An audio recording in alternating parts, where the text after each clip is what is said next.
What are your overall thoughts on the state of Gloucestershire football? And a lot's going right this season, but last season there were quite a few clubs struggling, weren't they? Saracens were on their knees last season and they've turned it around. So for them to survive that level, I mean, I don't think we've ever had two clubs going for the title in the National League with a couple of clubs just behind and everyone going around in the Sun League. It is a healthy condition at the moment, isn't it?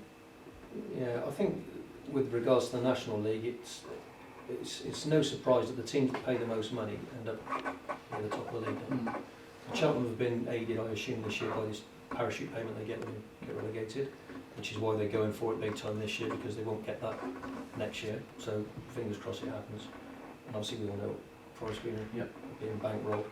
So sooner or later, if it doesn't happen for them this year, you'd like to think that they're going to get in the Football League. What happens then, because they're then playing with the big boys, aren't they, who have got the same sort of money, and they're not playing on, they are playing on a level playing field then, whereas at the moment I don't think that they're not.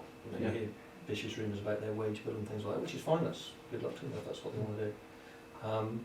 But it makes it difficult for us, sort of local managers, I think, when you try and get lads on loan from clubs like that and you get quoted silly numbers to take their wages on board. I've been quite lucky in that respect at Cleal and now at Cinderford that, I don't know, because we've all got connections there in some way, but they've been really accommodating with me.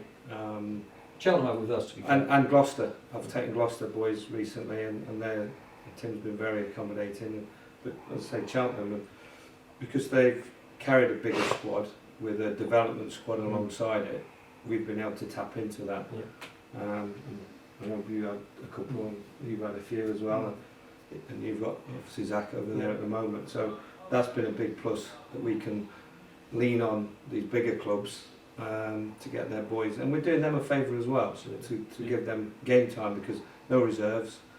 They've got the squad that is pretty stuck by, not many have broken into that, if any, so they need games, and I think it's filtered down to our level.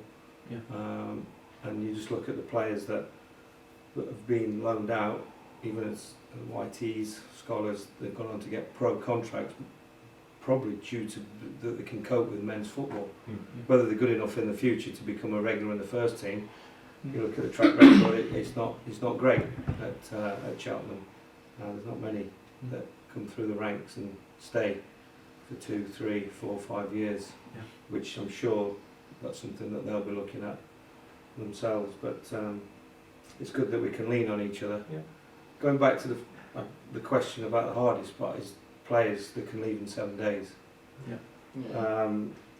And we've all done it. We've all made inquiries and put 7 days in for players that are local and players that fit the bill that you're after. But you can get a call on a Tuesday, I've put 7 days in, someone's put 7 days in, they're gone. So they don't play the Saturday and they're gone. So that, ideally you'd want everyone on a contract. Luckily we've got 4 on contract, so we know we're secure in that respect, but you can't do it for everybody because of the finances.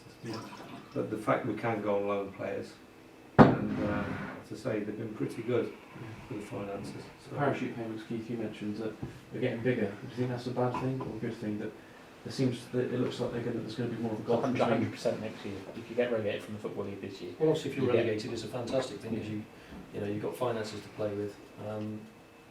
It all comes down to money. I mean, I'm a great believer that there should be more automatic promotion places from the National League anyway, because you've got some big old Football League clubs in the conference now, in the National League as it is.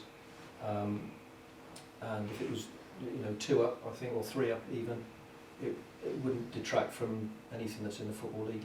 League 2 wise, I think it'd be an absolutely fantastic idea, and I think it's something that should come in. Parachute payments good, or is it bad to have that gulf between the bottom of League 2 and the top of the National League? I think reasonably, like Keith said, but also any league is going to be difficult to win. But you look at the National League now; it's a terribly tough league to win anyway. Parachute payments will not, I think, because there's teams that come down, and like we know locally, with Forest Green and the finances that are involved.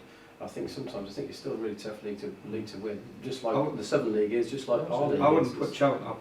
I don't know the budgets, but I wouldn't put Cheltenham in the top 5 budget in that league. You look at the names, like the nature of the teams, like Keith and the Grimsbys of the world and the Eastleys of the there's plenty in there who've got that. I've put that down to good management and great recruitment Yeah, Yeah. yeah. for this season, because he's done it from nothing, Yeah. from scratch really, because I don't think there's anybody there who was there last year. So I just think the budgets are fair enough, but I think it's a good manager, good recruitment. There's the reason Cheltenham are there, and they're on a roll. Yeah. They're on, Yeah, and that definitely. momentum thing you said about earlier as well, because it's part of it, doesn't it? You know, all of a sudden you're 0-0s, you're sneaking a 1-0 in the last minute or whatever, or you're losing and drawing a game in the 90th minute. All these things happen because momentum kicks in and stuff like that. So.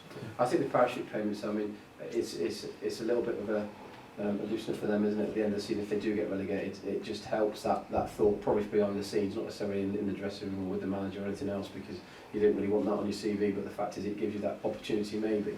But it's a short-term opportunity, isn't it? It's that season, you're always saying, right, on the basis of that, we need to get promoted this year. Not that Cheltenham have done that, but I mean, generally that would say, right, it's this year or not, isn't it? Because you're sort of almost guaranteeing. flips back to the first question about the trophy. Yeah. Yeah, That's yeah. important. But Yeah. even so, I'd still play. Yeah. Strongly still.